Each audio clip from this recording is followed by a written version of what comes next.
Elle vit de l'aumône, a murmuré ma cousine Camille d'une voix forte aux parents. Cela est honnêtement embarrassant. Les gens m'ont regardé avec pitié. J'ai présenté mes hommages à grand-mère et je suis parti discrètement. Ensuite, j'ai envoyé un message à mon gestionnaire de compte d'entreprise, mettez fin à tous les contrats avec l'agence Prestige Communication immédiatement. Le téléphone professionnel de Camille a sonné 6 fois en 20 minutes. La chambre funéraire sentait le lys et le regret. Je me tenais à l'arrière de la salle d'exposition, observant les parents que je n'avais pas vus depuis des années se rassembler autour du cercueil de grand-mère. Elle avait l'air paisible, enfin libérée du cancer qui l'avait rongée pendant les 18 derniers mois. Je lui avais rendu visite chaque semaine pendant ces derniers mois, parfois 2 fois par semaine quand les choses devenaient vraiment difficiles. La plupart des membres de la famille ne s'étaient pas donné la peine, mais ils étaient là maintenant, vêtus de leurs vêtements noirs coûteux, tamponnant des yeux secs avec des mouchoirs monogrammés. Je portais une simple robe noire que j'avais achetée spécifiquement pour cette occasion. Rien de voyant, rien qui n'attirait l'attention. C'était ainsi que je préférais être ces jours-ci, invisible, banal, oubliable. Ma cousine Camille se tenait près du cercueil, tenant sa langue comme elle le faisait toujours. Elle portait un costume noir de créateur qui coûtait probablement plus cher que le loyer mensuel de la plupart des gens. Son agence de relations publiques se portait bien ces derniers temps, du moins d'après ce que j'avais entendu par les rumeurs familiales. Agence Prestige Communication, l'appelait-elle. Elle l'avait lancée il y a 5 ans avec l'argent de son fonds fiduciaire et avait réussi d'une manière ou d'une autre à ne pas la mener à la ruine. Je ne savais pas grand-chose de son entreprise, je me faisais un point d'honneur de ne pas savoir. Sophie. Tante Hélène m'a aperçue et m'a fait signe de venir. Viens ici, ma chérie. Nous ne t'avons pas vue depuis une éternité. J'ai affiché un sourire poli et je me suis frayé un chemin à travers la foule. Plusieurs parents m'ont tapoté l'épaule ou m'ont serré la main à mon passage. J'avais été proche de grand-mère d'une manière que la plupart d'entre eux n'avaient pas pris la peine d'être, et ils le savaient tous. Comment tiens-tu le coup, a demandé tante Hélène, m'attirant dans une étreinte qui sentait le parfum coûteux et le vin. Je vais bien, ai-je dit doucement. Elle ne souffre plus. Cela est ce qui importe. Quelle gentille fille, a dit tante Hélène en me tapotant la joue. Ta grand-mère t'aimait tellement. Camille est apparue à mon coude, son sourire aussi tranchant qu'un couteau. Sophie, je suis si heureuse que tu aies pu venir. Je n'étais pas sûr que tu puisses te permettre le voyage. J'ai senti l'atmosphère de la pièce changer légèrement. Plusieurs parents se sont tournés pour nous regarder. Ce n'est qu'à 1 heure de route, Camille, ai-je dit calmement. L'essence n'est pas si chère. Elle a ri un peu trop fort pour une chambre funéraire. Oh, bien sûr. Je voulais juste dire par rapport à ta situation. Grand-mère s'inquiétait toujours pour toi, tu sais. Elle me disait souvent à quel point elle était préoccupée par le fait que tu ne semblais pas pouvoir garder un emploi stable. Ma mâchoire s'est serrée, mais j'ai gardé une expression neutre. Grand-mère et moi nous parlions chaque semaine. Elle n'a jamais mentionné être inquiète. Eh bien, elle ne te le dirait pas, n'est-ce pas? La voix de Camille dégoulinait d'une fausse sympathie. Elle était trop gentille, mais elle se confiait à moi. Elle a dit, tu demandais toujours de l'argent, tu étais toujours en difficulté. Cela lui brisait le cœur. Cela était un mensonge. Un mensonge complet et honté. Je n'avais jamais demandé un centime à grand-mère. En fait, c'était moi qui payais discrètement ses soins de santé à domicile pendant ces derniers mois lorsque la sécurité sociale ne couvrait pas tout. Mais je l'avais fait anonymement par le biais d'un fonds caritatif médical que j'avais créé spécifiquement à cet effet. Camille ne le savait pas. Personne ne le savait. Je n'ai jamais demandé d'argent à grand-mère, ai-je dit doucement. Bien sûr, elle n'a pas demandé directement, a dit Camille, sa voix résonnant dans la pièce. Maintenant, plusieurs autres parents s'étaient tournés pour écouter. Mais elle savait que tu en avais besoin. Elle était toujours si généreuse avec toi. Trop généreuse, si tu veux mon avis, a ajouté l'oncle Pierre en rejoignant notre petit cercle. Tout va bien ici, les filles? Oh, très bien, a dit Camille avec désinvolture. Nous parlions juste de la situation de Sophie. Cela est vraiment si triste. Grand-mère a tellement essayé de l'aider à se remettre sur pied, mais certaines personnes ne semblent tout simplement pas pouvoir y arriver, vous savez.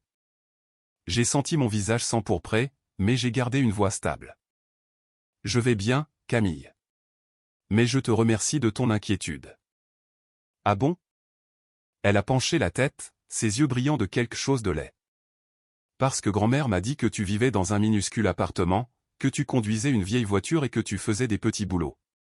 Elle a dit qu'elle t'envoyait de l'argent chaque mois juste pour que tu puisses payer ton loyer. Encore des mensonges.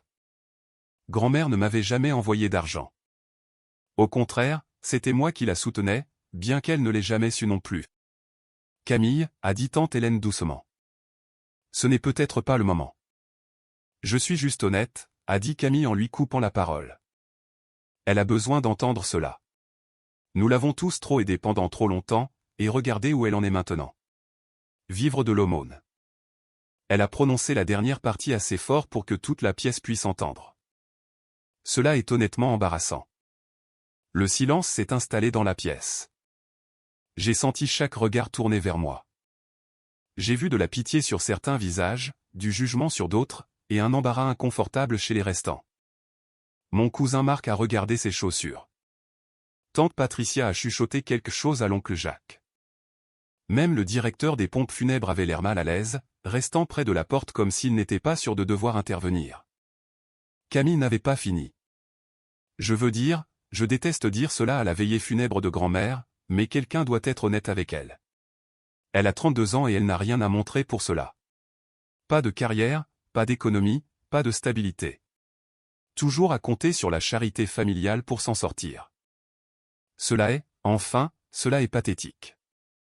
Quelque chose de froid s'est installé dans ma poitrine. Pas de la colère. J'avais dépassé le stade de la colère à ce point, juste une certitude calme et limpide sur ce que je devais faire. J'ai regardé Camille pendant un long moment. Elle me fixait en retour avec un air de triomphe dans les yeux, visiblement ravie d'elle-même pour m'avoir remise à ma place devant tout le monde. Je suis désolé que tu ressentes cela, ai-je dit doucement. Puis je me suis tourné et j'ai marché vers le cercueil de grand-mère. J'ai posé ma main sur le bois lisse et j'ai fermé les yeux, faisant un adieu silencieux à la femme qui m'avait réellement connu, qui s'était réellement souciée de moi, qui avait réellement pris la peine de m'appeler chaque semaine juste pour prendre de mes nouvelles. Je n'ai rien dit au reste de la famille en partant. Personne n'a essayé de m'arrêter. Je me suis assise dans ma voiture sur le parking pendant un moment, laissant le silence m'envahir. À travers les fenêtres de la chambre funéraire, je pouvais voir Camille tenant toujours salon, continuant probablement à dire du mal de moi maintenant que je n'étais plus là pour me défendre. J'ai sorti mon téléphone et j'ai ouvert mon application de messagerie cryptée. J'ai trouvé le contact étiqueté Jean-Philippe Lefebvre, compte d'entreprise. Mes doigts ont hésité sur le clavier pendant une seconde. Puis j'ai tapé « Mettez fin à tous les contrats avec l'agence Prestige Communication immédiatement. Effectif dès aujourd'hui. Pas de prolongation, pas de délai de grâce. » J'ai cliqué sur Envoyer et j'ai posé mon téléphone sur le siège passager. Puis j'ai démarré ma voiture, ma vieille voiture qui se trouvait être une Lexus de 3 ans que j'avais payée au comptant, bien que je la garde propre et discrète, et je suis sorti du parking. Mon téléphone a commencé à vibrer avant que j'atteigne la route principale. J'ai jeté un coup d'œil à l'écran. Jean-Philippe Lefebvre me rappelait, probablement pour confirmer l'instruction. Je lui avais donné des ordres permanents d'exécuter toute demande de résiliation immédiatement et sans poser de questions.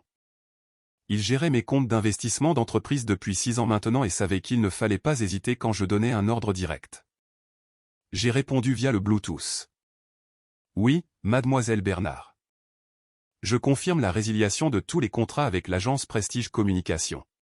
Cela inclut l'honoraire annuel de 2 600 000 € pour les services de communication d'entreprise à travers toutes les filiales. C'est exact. Cela va laisser des lacunes dans la couverture pour les annonces de résultats trimestriels. Gérez cela en interne ou trouver une agence de remplacement. Je veux qu'il soit complètement coupé dans l'heure. C'est entendu. J'enverrai les avis de résiliation maintenant et je commencerai le processus de transition. Dois-je fournir une raison pour la résiliation ? Aucune raison n'est nécessaire. Les contrats ont tous des clauses de résiliation de 30 jours, mais j'invoque la disposition de résiliation immédiate. Payez-les pour le mois en cours et rien de plus. Considérez que cela est fait. Je vous enverrai la documentation de confirmation d'ici 2 heures. Merci, Jean-Philippe. J'ai raccroché et je me suis engagé sur l'autoroute. Mon téléphone a vibré à nouveau presque immédiatement. Cette fois, c'était un numéro différent, un numéro que je ne reconnaissais pas. J'ai laissé passer l'appel vers la messagerie vocale. Puis il a vibré à nouveau. Un autre numéro inconnu, puis un autre. Quelqu'un essayait très fort de me joindre. J'avais une assez bonne idée de qui il s'agissait. 20 minutes plus tard, j'étais à la maison. J'habitais dans un minuscule appartement, comme Camille l'avait décrit à la famille. Ce qu'elle ne savait pas, c'est que mon minuscule appartement était en fait un appartement de grand standing de 230 mètres carrés dans un immeuble qui m'appartenait. Je gardais l'extérieur banal et le hall d'entrée modeste. La plupart des gens supposaient qu'il s'agissait simplement d'un autre complexe d'appartements de milieu de gamme. Je préférais que cela soit ainsi. J'ai retiré mes talons et je me suis versé un verre de vin. Mon téléphone affichait maintenant 15 appels manqués, et ce n'était pas fini. J'ai consulté ma messagerie vocale et j'ai écouté le premier message. Bonjour. C'est Camille Lefebvre de l'agence Prestige Communication. J'essaie de joindre quelqu'un concernant nos comptes d'entreprise. Nous avons reçu des avis de résiliation qui, je pense, ont été envoyés par erreur. Quelqu'un pourrait-il me rappeler dès que possible? Cela est extrêmement urgent. Sa voix était tendue, professionnelle, mais je pouvais entendre une pointe de panique sous-jacente. Le message suivant était similaire, mais plus désespéré. Le troisième était le moment où elle commençait à réaliser que cela n'était pas une erreur. Au sixième message, elle suppliait pratiquement. J'ai supprimé tous les messages sans les terminer et j'ai bloqué son numéro. Ensuite, je me suis versé un autre verre de vin et je me suis assise devant mon ordinateur portable. J'avais du travail à faire, du vrai travail, pas les petits boulots que Camille avait décrits à notre famille. J'ai ouvert mon tableau de bord de gestion de portefeuille et j'ai examiné les chiffres de la journée. Mes investissements se portaient bien. Le secteur technologique était en hausse, ce qui était bon pour mes participations dans 3 jeunes entreprises différentes. Le portefeuille immobilier était stable. Le fonds de technologie médicale que j'avais lancé l'année dernière commençait à montrer de réels rendements. Au total, ma fortune nette se situait aux alentours de 44 millions d'euros. Pas mal pour quelqu'un qui vit de l'aumône. Mon téléphone a sonné à nouveau. Cette fois, c'était un numéro que je reconnaissais, Tante Hélène. J'ai hésité à laisser l'appel aller vers la messagerie vocale, mais la curiosité l'a emporté. J'ai répondu. Sophie, ma chérie, je suis vraiment désolé pour ce qui s'est passé tout à l'heure. Tante Hélène semblait sincèrement affligée. Camille a complètement dépassé les bornes. Je voulais t'appeler pour prendre de tes nouvelles. Je vais bien, Tante Hélène. Merci d'avoir appelé. Je ne sais pas ce qui lui a pris. Elle a été si stressée ces derniers temps avec son entreprise, mais cela n'excuse en rien ce qu'elle t'a dit devant tout le monde à la veillée de ta grand-mère. C'était horrible. Cela est bon. Vraiment, cela n'est pas bon. Elle t'a humilié. Et pourquoi? Pour se sentir supérieur? Je suis tellement en colère contre elle en ce moment. Je pourrais juste. Elle s'est interrompue. Écoute, je veux que tu saches que tout le monde ne croit pas ce qu'elle a dit. Ta grand-mère t'aimait tendrement et elle était si fière de toi. Ma gorge s'est serrée. Merci. Cela compte beaucoup pour moi. Et autre chose, Camille a appelé tout le monde dans la famille, demandant si quelqu'un sait comment joindre une certaine firme d'investissement d'entreprise. Quelque chose à propos de son plus gros client qui a résilié son contrat. Elle semble penser qu'il y a eu une sorte d'erreur. En sais-tu quelque chose? J'ai pris une gorgée de vin. Je ne saurais pas le dire. Eh bien, elle est dans une panique totale. Apparemment, ce client représentait une part énorme de son chiffre d'affaires. Elle appelle tout le monde, même des gens qui n'auraient aucune raison de savoir quoi que ce soit sur des contrats d'entreprise. Cela est bizarre. Cela semble effectivement stressant pour elle. Entre toi et moi, Tante Hélène a baissé la voix, j'espère qu'elle s'inquiète. Peut-être que cela lui apprendra un peu l'humilité. La façon dont elle t'a parlé aujourd'hui, j'ai honte de dire qu'elle est ma nièce. Nous avons parlé encore quelques minutes avant que je trouve une excuse pour raccrocher. Tante Hélène partait d'une bonne intention, mais j'avais besoin d'être seul avec mes pensées. Je me suis approché des baies vitrées qui donnaient sur la ville. Le soleil se couchait, peignant le ciel de nuances d'orange et de rose. Quelque part là-bas, Camille vivait la pire journée de sa vie professionnelle. Je ne me sentais pas particulièrement bien à ce sujet, mais je ne me sentais pas mal non plus. La vérité était que je finançais l'entreprise de Camille depuis 3 ans à son insu. Cela avait commencé accidentellement. J'avais cherché une agence de relations publiques pour gérer les communications de l'une de mes filiales, un fabricant d'appareils médicaux qui avait besoin d'aide pour le lancement d'un produit. L'un de mes directeurs avait recommandé l'agence Prestige Communication. Je n'avais pas fait le lien avec Camille au début. Je n'utilisais jamais mon nom de famille dans les affaires et j'opérais à travers un réseau complexe de sociétés à responsabilité limitée et de sociétés de portefeuille. Au moment où j'ai réalisé qu'il s'agissait de l'entreprise de Camille, il faisait déjà du bon travail. J'avais été impressionné, en fait. Elle avait du talent, même si elle était insupportable sur le plan personnel. J'avais donc maintenu le contrat en place. Puis une autre de mes entreprises a eu besoin de services de relations publiques, et encore une autre. Avant longtemps, l'agence Prestige Communication gérait les communications de 6 entreprises différentes que je possédais ou dans lesquelles j'avais des participations importantes. Ils ne savaient pas que toutes ces entreprises étaient liées. Ils pensaient qu'ils avaient juste eu de la chance avec plusieurs clients différents. Camille pensait qu'elle avait bâti son succès par son propre mérite et son talent. Elle n'avait aucune idée que sa cousine méprisée était celle qui payait la plupart de ses factures. L'ironie de la situation ne m'échappait pas. J'avais regardé son entreprise grandir au cours des 3 dernières années.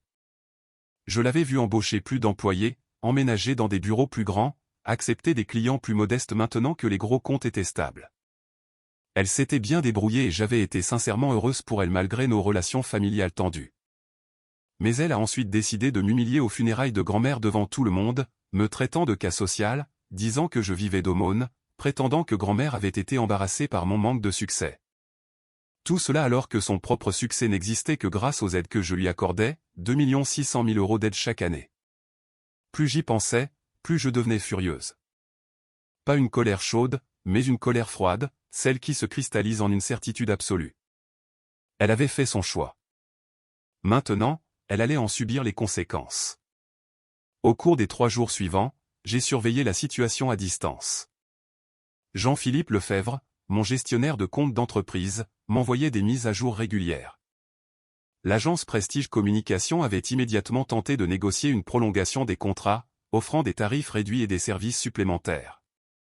Quand cela n'avait pas fonctionné, Camille avait tenté de parler directement aux directeurs généraux des différentes entreprises. Aucun d'entre eux n'avait la moindre idée de la raison pour laquelle les contrats étaient résiliés. Les ordres venaient de plus haut, des sociétés de portefeuille dont ils dépendaient, des sociétés d'investissement qui détenaient les parts de contrôle, des structures d'entreprises complexes que j'avais construites spécifiquement pour maintenir la confidentialité et le contrôle. Camille ne parvenait pas à découvrir qui était réellement derrière les ordres de résiliation.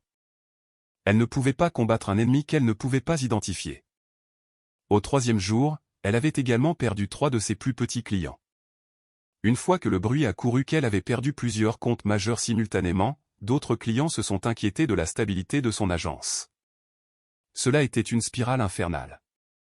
Perdre de gros clients la faisait paraître peu fiable, ce qui lui faisait perdre encore plus de clients, ce qui la rendait encore plus peu fiable.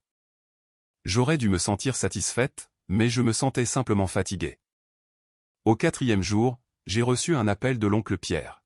« Sophie, nous devons parler de Camille. » J'ai soupiré. « Oncle Pierre, je ne veux vraiment pas m'impliquer dans les drames familiaux en ce moment. » Cela n'est pas un drame. Cela est sérieux. L'entreprise de Camille est en train de s'effondrer. Elle a perdu environ 60% de son chiffre d'affaires en moins d'une semaine. Elle parle de devoir licencier la plupart de ses employés.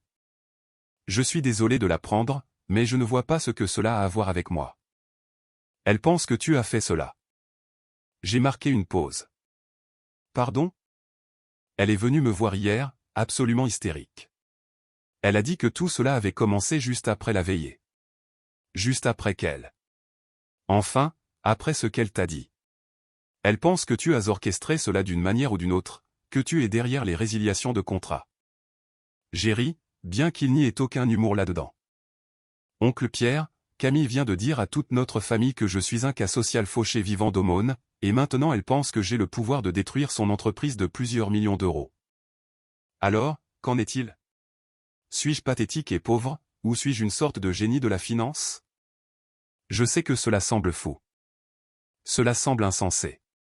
Je ne suis personne, tu te souviens? Cela est ce que Camille a toujours pensé. Cela est ce qu'elle a dit à tout le monde à la veillée de grand-mère. Alors, comment exactement une personne insignifiante comme moi aurait-elle le pouvoir de faire quoi que ce soit à son entreprise? L'oncle Pierre est resté silencieux un moment. Sophie, vas-tu bien? Tu sembles différente. Je vais bien. Je suis juste fatigué d'être traité comme la honte de la famille alors que je n'ai rien fait de mal. Camille m'a humilié aux funérailles de notre grand-mère et maintenant elle cherche quelqu'un à blâmer pour ses propres problèmes d'entreprise. Je ne suis pas intéressé par le fait d'être son bouc émissaire. Elle veut s'excuser. Très bien. Elle peut s'excuser. Veux-tu lui parler? Peut-être vous rencontrer pour un café. Non. Sophie. Non, oncle Pierre. Elle a été très claire sur ce qu'elle pense de moi. Elle peut s'excuser si cela la soulage, mais je ne suis pas intéressé par une réconciliation avec quelqu'un qui pense que je suis un parasite pathétique. Elle est la famille. Moi aussi. Mais cela ne l'a pas empêché de me traîner dans la boue devant tout le monde quand cela l'arrangeait. J'ai raccroché avant qu'il puisse répondre. Camille a essayé de m'appeler directement ce soir-là. Je n'ai pas répondu. Elle a envoyé un message texte. Sophie, s'il te plaît, appelle-moi. J'ai besoin de te parler. Cela est important. Je n'ai pas répondu. Un autre message. Je sais que tu es en colère à cause de ce que j'ai dit. Je suis désolé.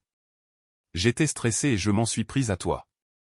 S'il te plaît, j'ai juste besoin de 5 minutes. Toujours aucune réponse. Puis, mon entreprise est en train de s'effondrer. Je ne sais pas ce qui se passe. Si tu sais quelque chose, si tu peux m'aider d'une manière ou d'une autre, s'il te plaît. Je t'en supplie. J'ai fixé ce dernier message pendant un long moment. Une partie de moi voulait l'ignorer.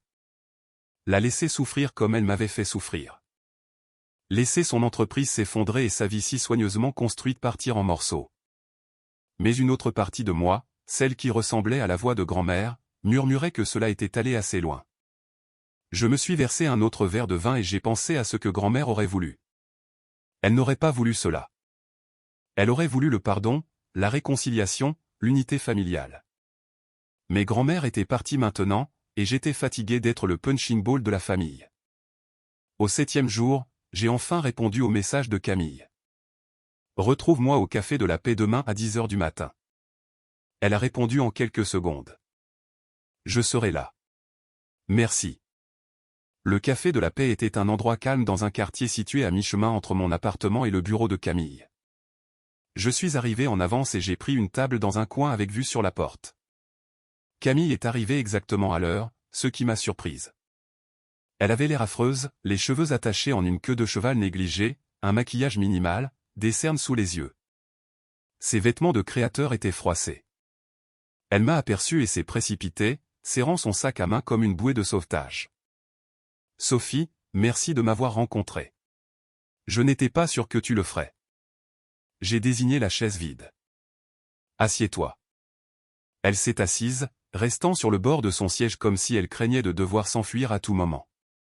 Nous sommes restés en silence un moment. J'ai bu une gorgée de mon café et j'ai attendu. Je suis désolé, a-t-elle fini par dire. Pour ce que j'ai dit à la veillée. Cela était cruel et injuste, et je n'ai aucune excuse. J'étais stressé par le travail et je m'en suis prise à toi, et cela n'est pas correct. Pourquoi étais-tu stressé par le travail? Elle a cligné des yeux, surprise par la question. Nous avons eu quelques problèmes de trésorerie. Quelques clients étaient en retard sur les paiements et nous avions prévu une grande expansion des bureaux. J'avais peur de ne pas pouvoir payer les salaires. Mais cela n'est pas une excuse pour ce que je t'ai dit. Non, cela ne l'est pas. Je sais. Elle a croisé ses mains nerveusement. J'ai toujours été jalouse de toi, pour être honnête. Cela m'a vraiment surprise. Jalouse de moi, Camille? Tu as passé toute notre vie à me traiter comme si j'étais inférieur à toi. Je sais. Parce que tout semble si facile pour toi. Tout est si simple. Tu ne te soucies pas de ce que les gens pensent. Tu n'essaies d'impressionner personne. Tu existes simplement dans ton propre monde et tu y es heureuse. Pendant ce temps, j'ai passé toute ma vie à essayer de prouver ma valeur, à essayer d'être celle qui réussit, l'impressionnante. Et cela est épuisant. J'ai étudié son visage pour déterminer si elle était sincère ou s'il s'agissait simplement d'une manipulation. Cela n'excuse toujours pas ce que tu as dit. Je sais. Je n'essaie pas de l'excuser. J'essaie juste d'expliquer pourquoi j'ai été comme cela avec toi toutes ces années. Cela n'est pas parce que tu avais fait quelque chose de mal. Cela est parce que je suis peu sûre de moi et mesquine, et que je m'en suis prise à toi. Elle a sorti un mouchoir et a tamponné ses yeux. Et maintenant mon entreprise s'effondre et je ne sais même pas pourquoi. Je n'arrête pas de penser que je le mérite peut-être. Comme si l'univers me punissait pour avoir été une personne détestable. J'ai pris une autre gorgée de mon café. Parle-moi de tes problèmes d'entreprise. Cela a commencé le jour de la veillée. En quelques heures, j'ai perdu 6 contrats majeurs. Résiliés. Sans avertissement, sans explication. Ensemble, ces contrats représentaient presque 2 600 000 € de revenus annuels. Puis 3 clients plus petits sont partis parce qu'ils ont appris que je perdais des comptes et ils ont paniqué. Maintenant, je suis tombé à peut-être 40% de mon chiffre d'affaires précédent et j'ai un bail pour un grand espace de bureau et 15 employés que je ne peux plus payer. Cela est regrettable. Sophie, elle s'est penchée en avant. Je sais que cela est fou, mais le moment est trop parfait. Tout cela a commencé juste après que je t'ai humilié. Juste après que je t'ai traité de cas social devant tout le monde. Et je ne cesse de penser, et si c'était toi qui avais fait cela? Et si tu avais d'une manière ou d'une autre le pouvoir de nuire à mon entreprise? Et que je ne l'avais jamais su. Je l'ai regardé pendant un long moment. Si j'avais ce genre de pouvoir, Camille, qu'est-ce que cela signifierait concernant tout ce que tu as dit sur moi? Elle a pâli. Cela signifierait que j'avais complètement tort. Sur toute la ligne? Oui, cela est vrai. Oh mon Dieu! Ses mains ont commencé à trembler. Cela était toi. Mais au fait, Sophie, qui es-tu? J'ai posé ma tasse de café. Je suis quelqu'un qui accorde de l'importance à la vie privée. Quelqu'un qui ne ressent pas le besoin de proclamer son succès à toute la famille. Quelqu'un qui était parfaitement content de te laisser penser que tu avais bâti ton entreprise par ton propre mérite. Les contrats, c'étaient tes entreprises. À travers diverses structures de portefeuille? Oui. Les 6? Oui. Depuis combien de temps? 3 ans. Elle s'est effondrée sur sa chaise comme si je l'avais frappée physiquement. 3 ans. J'ai vécu grâce à ton argent pendant 3 ans et je ne le savais même pas. Alors que je te traitais de cas social, cela était moi qui recevais réellement l'aumône. Je n'appellerais pas cela de l'aumône. Ton agence a fait du bon travail. Tu as gagné cet argent. Mais tu aurais pu embaucher n'importe qui. Tu as choisi mon agence. Tu as continué à choisir mon agence. Pourquoi? J'ai haussé les épaules. Cela est la famille. Et parce que malgré tout, tu es doué dans ce que tu fais. J'étais heureuse de soutenir ton entreprise jusqu'à ce que tu décides de m'humilier aux funérailles de grand-mère. Camille a mis son visage dans ses mains. Je suis la pire personne au monde. Tu n'es pas la pire personne au monde. Tu es juste quelqu'un qui a fait un très mauvais choix. Puis-je réparer cela? Elle a levé les yeux vers moi avec détresse. S'il te plaît, je ferai n'importe quoi. Je m'excuserai auprès de tout le monde dans la famille. Je leur dirai la vérité sur ce que j'ai dit. Oh, je ne sais pas ce que je peux faire, mais s'il te plaît, mes employés ne méritent pas de perdre leur emploi parce que j'ai été idiote. J'y ai réfléchi. J'y ai vraiment réfléchi. Cela était ma chance pour une vengeance complète. Je pouvais dire non. Je pouvais regarder son entreprise s'effondrer. Je pouvais faire savoir à tout le monde qu'elle avait survécu grâce à mon argent tout en me traitant de raté. Mais qu'est-ce que cela accomplirait? Grand-mère n'aurait pas voulu cela. Et honnêtement, je ne le voulais pas non plus. Voici ce qui va se passer, ai-je dit finalement. Tu vas restructurer ton entreprise. La réduire à une taille soutenable avec ta base de clients actuels. Plus de surexpansion. Plus de train de vie au-dessus de tes moyens. Remets tes finances en ordre. Oui, je peux faire cela. Et tu vas m'excuser publiquement lors de la prochaine réunion de famille. Tu vas dire à tout le monde que ce que tu as dit était faux et pourquoi cela était faux. Je le ferai. Il le promet. Et Camille, je me suis penché en avant. Si jamais tu me reparles sur ce ton, si jamais tu essaies de m'humilier ou de me rabaisser ou de me traiter comme si j'étais moins que toi, cette fois, je m'assurerai que ton entreprise s'effondre réellement et de manière permanente. Comprends-tu? Elle a hoché la tête frénétiquement. Je comprends. Je jure que cela n'arrivera plus jamais. Bien. Je me suis levé et j'ai sorti mon téléphone, j'ai envoyé un message rapide à Jean-Philippe Lefebvre. Rétablissez un contrat avec l'agence Prestige Communication. Un honoraire annuel de 370 000 €. Clause de résiliation de 90 jours. Aucune négociation. Le téléphone de Camille a vibré. Elle l'a regardé et ses yeux se sont agrandis. Est-ce que cela est un contrat, pas 6, suffisant pour te maintenir à flot pendant que tu reconstruis? Le reste dépend de toi. Merci. Des larmes coulaient sur son visage maintenant. Merci beaucoup. Je ne mérite pas cela. Non, tu ne le mérites pas. Mais je te le donne quand même. Ne me fais pas le regretter. Je l'ai laissé là et je suis sorti au soleil du matin. Mon téléphone a vibré. Un message de tante Hélène. Camille vient de m'appeler en pleurant et en bafouillant à quel point elle s'était trompée sur toi. Qu'est-ce que tu as fait au juste? J'ai souri et j'ai répondu, nous avons juste pris un café. On se parle bientôt. En rentrant chez moi, j'ai pensé à grand-mère, à la façon dont elle avait toujours cru qu'il fallait donner une seconde chance aux gens, à la façon dont elle m'avait appris que la famille était importante, même quand elle vous rendait folle. J'avais donné une seconde chance à Camille. Mais j'avais aussi fixé des limites claires et fermes qui me protégeraient d'être traité de la sorte à nouveau. Peut-être était-ce la véritable leçon que grand-mère avait essayé de m'enseigner depuis le début, ne pas être un paillasson, mais être assez forte pour se défendre tout en ayant la grâce de pardonner. Je pouvais vivre avec cela. Mon téléphone a vibré à nouveau. Cette fois, c'était Camille. Je passerai le reste de ma vie à me racheter auprès de toi. Merci d'être une meilleure personne que je ne l'ai jamais été. Je n'ai pas répondu. Certaines choses n'avaient pas besoin de réponse. Je suis simplement rentré chez moi, je me suis versé un verre de vin et je me suis remis au travail. Après tout, j'avais un empire de 44 millions d'euros à diriger, et je préférais le faire discrètement.